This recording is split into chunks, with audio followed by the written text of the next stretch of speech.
All right, man, peace. You know, brothers, out of the three major American team sports, those being football, basketball, and baseball, it's really basketball that helps to foment those great one-on-one rivalries more than the other two team sports. Because basketball is the only one of the three major American team sports where the participants, the players, play both offense and defense from possession to possession going up and down the court. In baseball, a certain pitcher might have a rivalry with another team's pitcher, or maybe even with an opposing team's hitter, their best hitter per se. Maybe a great pitcher likes to hit another team's great hitter because the great hitter likes to grandstand whenever they hit a home run or what have you. Or maybe in football, you might have a great quarterback who has a rivalry with another team's great quarterback, like Tom Brady had with Peyton Manning for many years. But they're not competing against one another. They're competing against the opposing team's defense. In basketball, a Larry Bird and a Bernard King can give each other buckets and can try to guard each other on the other end. Michael Jordan and Clyde Drexler can give each other buckets, talk shit to one another, and try to guard the other person on the defensive end. That's why this rivalry between Damian Lillard and Russell Westbrook is so pivotal for the NBA right now, because both of those players are hungry to break through beyond the first round. Russell Westbrook's independent career really started when Kevin Durant left the squad in 2016. Everything before then is not counted on his record.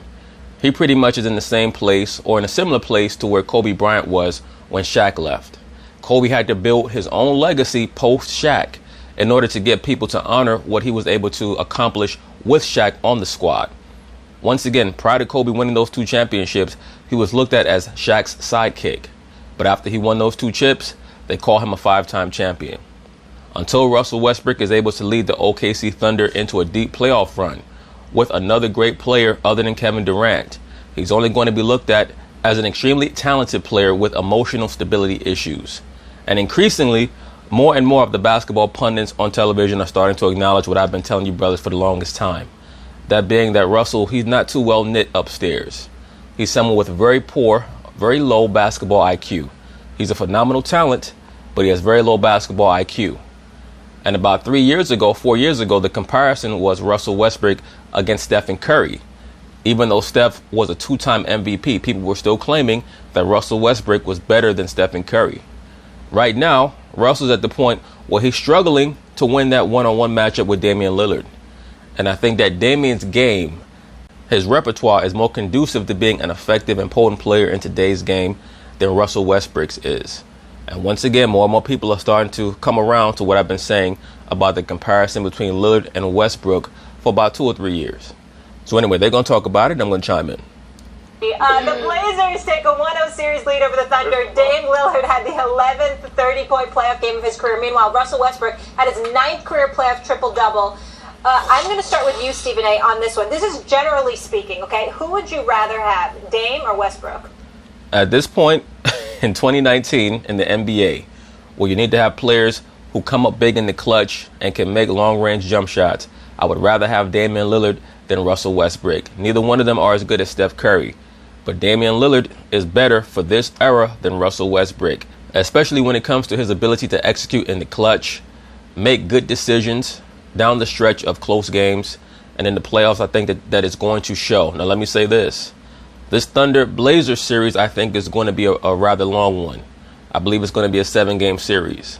So Russ may have a chance to redeem himself in Game 7 should the series get that far. But at the end of the day, whoever wins this series is going to be considered the better point guard after this series is over. So this is a very important matchup for both of these players.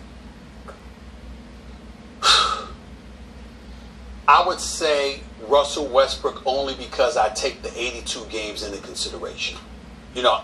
No, you're a fan of Russell. Russell Westbrook is much more of a regular season player than Dame Lillard is. And a lot of cats might say, what are you talking about? Russ has had these long playoff runs. He's had huge performances against the Spurs and against other teams in many of OKC's long playoff runs. But once again, I start Russell. I start him at square one, post KD. I need to know what he's accomplished in the playoffs post KD. Thus far, he's had a couple of big performances against the Utah Jazz in last year's playoffs, but he has not gotten out of the first round. And for a player who is so lauded and praised and is considered to be a top 10 on some people's list, borderline top 5 player, He has to get out the first round. No, I think Dame is a better shooter. I personally believe, and I want to state for the record, I think Damian Lillard is first team All-NBA ahead of Steph Curry. Well, you're wrong about that. What Steph Curry has to work with Dame averaging 26 and 7? No, sir, you don't get to make that excuse. And I said this in so many videos. Steph Curry is the most disrespected two-time MVP, three-time world champion in the history of the NBA.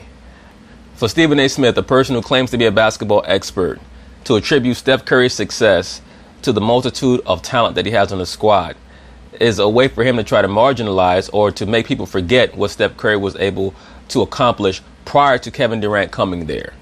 Steph Curry was a two-time MVP even before Kevin Durant got there.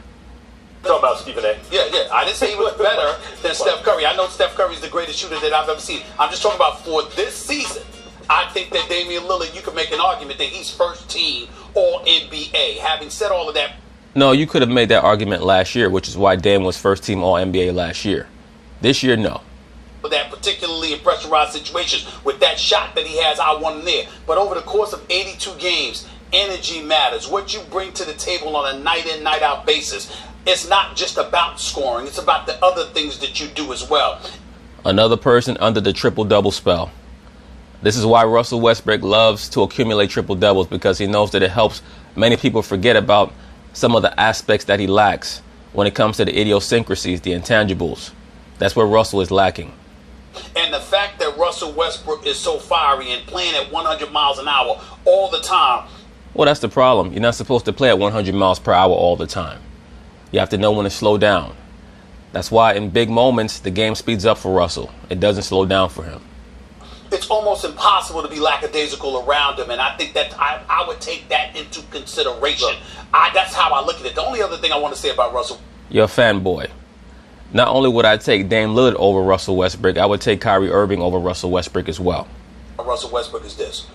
I'm going to say this on national television because I got love for the brother, but I hope he gets fined. I really do, because that's ridiculous. When you can't answer a basketball question, they ain't asking nothing personal now. Look, Russell Westbrook's the type of dude that when he got beef with you, he got beef with you for life. Okay? That man got beef with you for life if he has beef with you today. You just played a playoff game. You lost. The questions were clearly inbound. And he didn't There answer. was nothing personal. Next question, you can. If Bill Belichick does it. Really? Bill Belichick should be fine too. But I don't know if Bill Belichick does that. He might give short, terse answers. Okay? He might not give you. Bill Belichick don't give a shit. Bill don't give two shits. You ask Bill the wrong type of question, he gonna make you feel real stupid. Hey, Bill, what were you thinking on 3rd and 5? I was thinking we needed 6 yards. Next. You what you want. On to, I forgot Next question is not an answer. Come on, man. Come on now. Look, I mean, that's not too much to On to ask. Cincinnati. Russell Westbrook, I said a million times, my favorite player. Like, he's the one guy in the history of sports I can think of on one play I go, I don't care how crazy it sounds or what my eyeballs tell me, that's the best player I've ever seen. The very next play I go, you cannot win a championship with this guy. He's just going to kill your team, right? So in other words, you're blaming Russell Westbrook for you being an emotional bitch. That's what you're saying.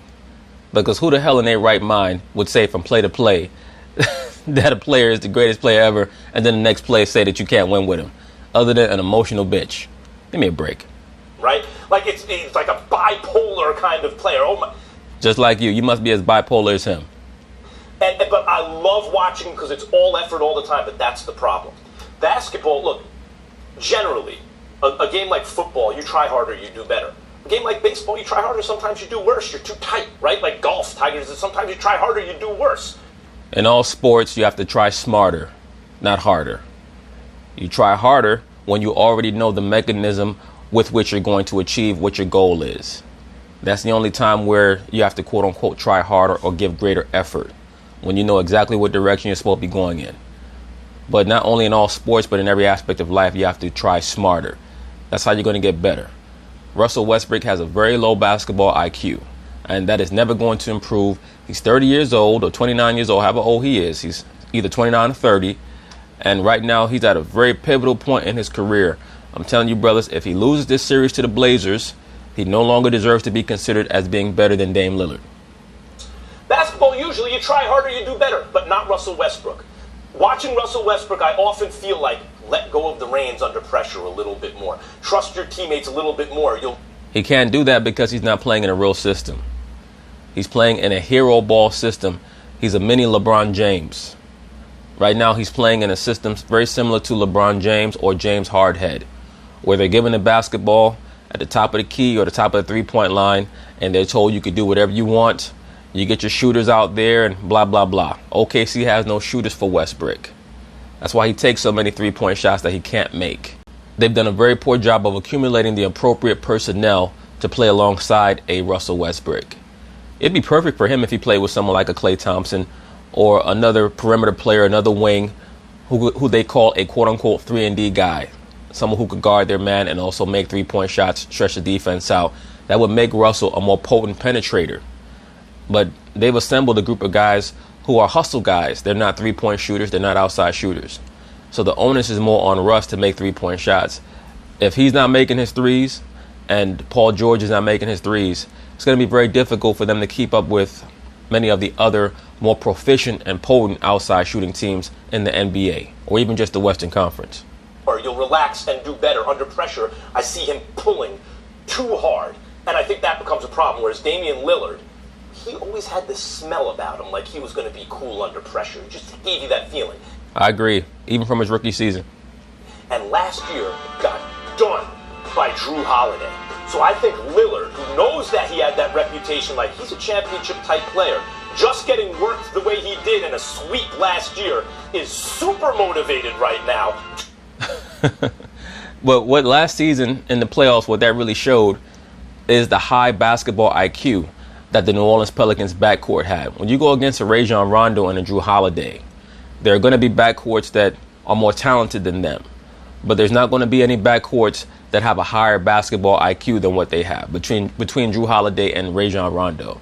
And that's really what destroyed Lillard and McCollum, is that New Orleans understood everything that Portland runs. They run to view Lillard and McCollum as option 1 and option 1A. And every other player on the court other than those two, they have to pretty much get their shot opportunities off the glass. They've done a better job this year, which is why Portland's win total has gone up.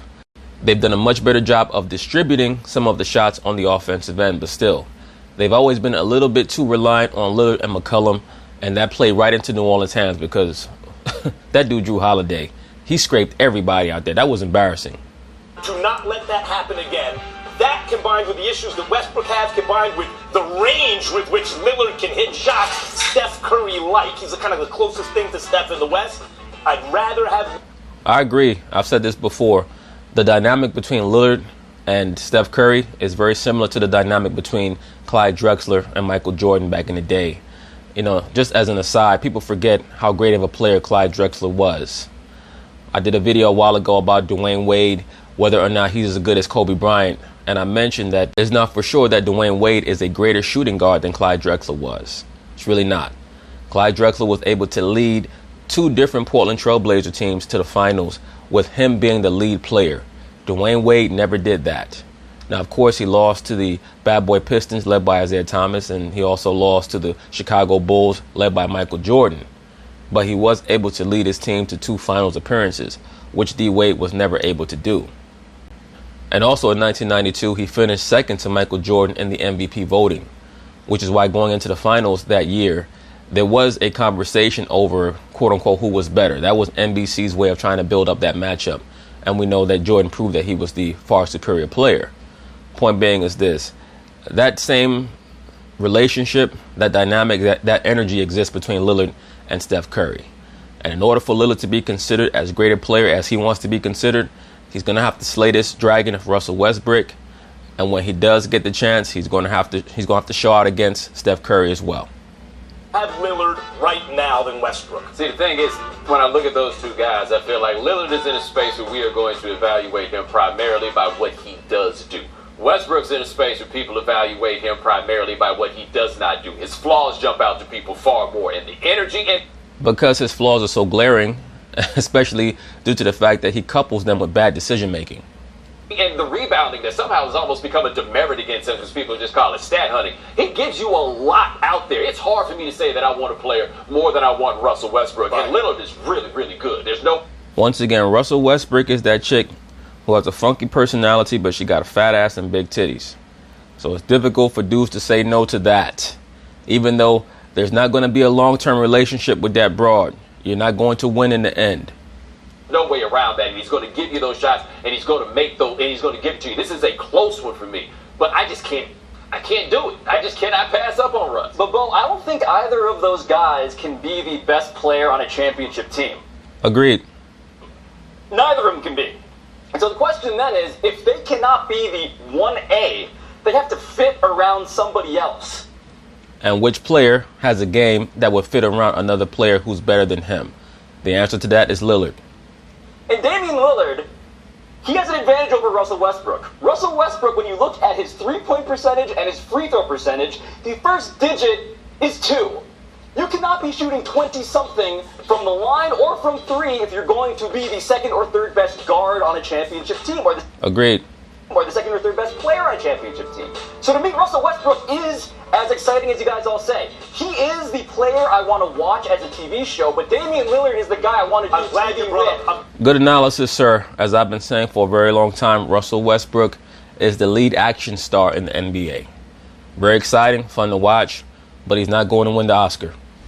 Exactly right. I think that's a great point. I'm glad you brought up the shot. A lot of the kind of armchair psychology that we apply to Westbrook, especially to Westbrook, is simply because he didn't shoot it very well. It's not just because he's not as good at hitting hero shots and hard shots as maybe someone like Kobe Bryant, so it's like bad judgment. Even good shots, he's not as good at hitting those as modern backcourt players should be.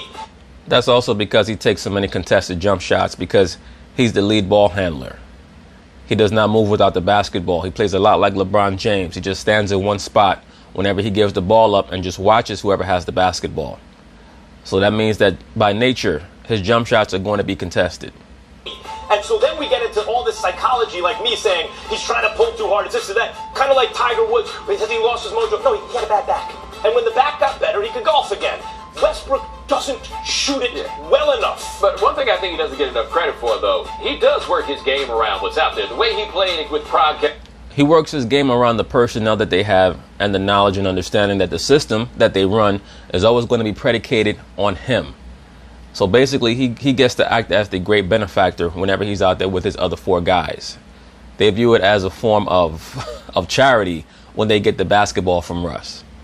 Kevin Durant versus without Kevin Durant versus working around Paul George. Like, you can go look at the numbers. You can see the adjustments that he makes from year to year. We talk about trusting the rest of his teammates. How much trust you got in Paul George? Well, I tell you this Now, much.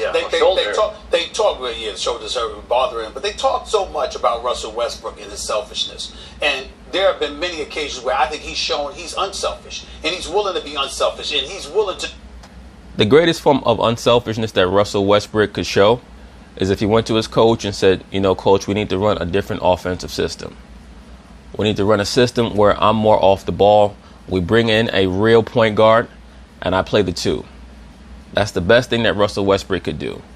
At this point in his career especially, he's starting to get more run down, and I think that it would benefit him if they had another lead ball handler. I think that even they recognize this, which is why they brought in Dennis Schroeder before the season. To defer to some degree, and he's willing to give people ample opportunities to produce. It's not like he's out there ignoring his teammates and not feeding him the basketball. I might have a problem with how he's handling himself with the media and press conferences and stuff like that, because clearly when there was an incident that developed in Utah, he certainly wanted the cameras then. He wanted to make sure to explain himself then, but somehow, some way you can't answer. No, that's disingenuous, Stephen A. Smith. He actually was asked about the incident in Utah. It wasn't like he called a press conference. So, stop. Answer questions about basketball. That's a problem. And not only that, it gives you this sense that you're looking for a reason to be cantankerous or beyond with somebody else, which is not a good look for him to have at this moment in time. Well, Stephen A. Smith, you have to take the good with the bad. You can't always claim that he's a rough rider, he's a dog, he's confrontational, and then when that spills over into the press conference, get upset. It's like the chick who decides that she wants to date a thug and then gets frustrated when that same thug wraps his hands around her neck and starts to squeeze. That's pretty much what you asked for. That's what you signed up for. But as a basketball player, when you take into account 82 games during the regular season, everything, we've gotten to a point where we think everything is about April, May, and June. Well, that's for the teams that really, really matter, that has a chance. There's about 25 teams in the league every year don't have a snowball's chance in hell of playing in June. But what they do from October to April that's why actually I love, that's why matters. Westbrook. Well, Stephen A. Smith, basically what you're saying is that Russell Westbrook is a regular season player. And I agree. And in order for him to change that notion, he's going to have to engage in a very lengthy playoff run. And if he's not able to do that, then we cannot put him above Dame Lillard, because Lillard has at least gotten to the second round with this current incarnation of his team. Russell Westbrook has yet to do that. Which is why you can't ignore Westbrook and what he gives you on a night-in-night out basis. Westbrook's my Right, but that's not the question. The question is not whether or not we should ignore Russell Westbrook. The question is, who would you rather have, Westbrook or Lillard? favorite because he takes way too much criticism for a guy who outworks and has more passion and energy in every play than like everyone else playing any sport in the world in every play, no matter the month. I love. Okay, so you know what? At the end of the season, we'll give Russell Westbrook the I Try the Hardest award. Okay? You happy now? And the award could be in the shape of a big cookie. Love that about him. I'm saying, if he shot like Damian Lillard, they'd win the championship. Well, if he shot No shit. I mean, what's with all this what if shit? like Damian Lillard, it'd be canceled Christmas. He'd be a superhero. He'd be a Change the superhero. rules of the game. Well, we'll take it one step further. Kevin Durant might have never left. Yeah, well, Not quite sure about that. That's an interesting proposition, though. If Russell Westbrook could shoot like Dame Lillard, would Kevin Durant have left? I think that it would still depend on the decision making that Kevin Durant would have observed from Russell Westbrook. But if Russell could shoot like Dame, it certainly would have taken a lot of pressure off of Kevin Durant to execute from the outside. One thing also for us that I think we lose sight of. Right. I think Lillard plays in Portland for Terry Stotts, who's probably one of the more underrated coaches in the NBA. Terry Stotts is a good coach, yes. Show me the good coach Russell Westbrook has played for. Right. Like the one that... Now we're using the LeBron James excuse. Russell Westbrook has never played for any good coaches. That question is very similar to the concept of what came first, the chicken or the egg. Is it that Russell Westbrook has never played for any good coaches? Or is it that Russell Westbrook will not allow someone to coach him? Because after a while, certain players, they become so stuck in their ways that they become uncoachable. And how many systems exactly can you run with a Russell Westbrook? Even though I state that he needs to play more off the ball, that would also entail that he become a better jump shooter. So I'm not quite sure if there are that many coaches who would even want to coach a Russell Westbrook at this point. At least a top level coach who has an intricate system. There are not that many things that you can do with Russell if he can't make jump shots, especially in this incarnation of the NBA.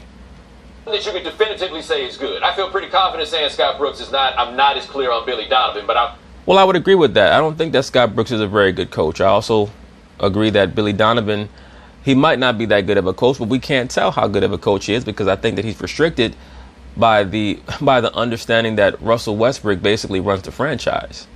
They let him run the franchise. That's why I state that there are not that many things that you can do with the Russell Westbrook due to the fact that he can't make outside jump shots other than let him commandeer your entire offense.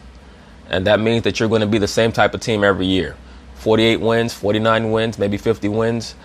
You might be able to get out of the first round depending on your seeding, your matchup. But in the West is so deep that most of the teams that the Thunder face in the playoffs that execute and that can make jump shots, they're going to beat them. But I'm not leaning toward, wow, Billy Donovan's been a really good coach in the NBA. Well, I will say this, though. They did come within 48 minutes of a berth to the finals. They did. Agreed. They had the best You know team. what I'm saying? The most athletic team. I'm just saying, it wasn't like the man. Listen, there's something to be said to do that you do something with what you have. But he also likes. I think he also likes the power vacuum, though. The idea. And that season, once again, and Stephen A's talking about Kevin Durant last year with OKC. That team won like 53 or 54 games, maybe even 55 games. And they blew something like 20 fourth quarter leads that season and still won 50-plus games. That team was the most talented team when it comes to roster in the entire NBA.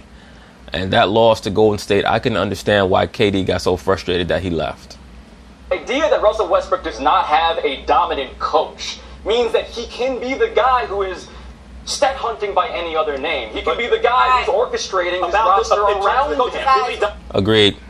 This dude is the only person who understands what's going on here with Westbrook. Donovan may actually be counterproductive to his playoff hopes because he reminds me in a way of We gotta go, guys. Oh, Chicago everyone's Bulls and quiet then except for Minnesota. Max. This is Thibodeau. who works with us now, Chicago Bulls coach at Minnesota. Thibodeau. So Thibodeau would grind these teams down because they played such intense defense. Sometimes by the playoffs, they weren't there.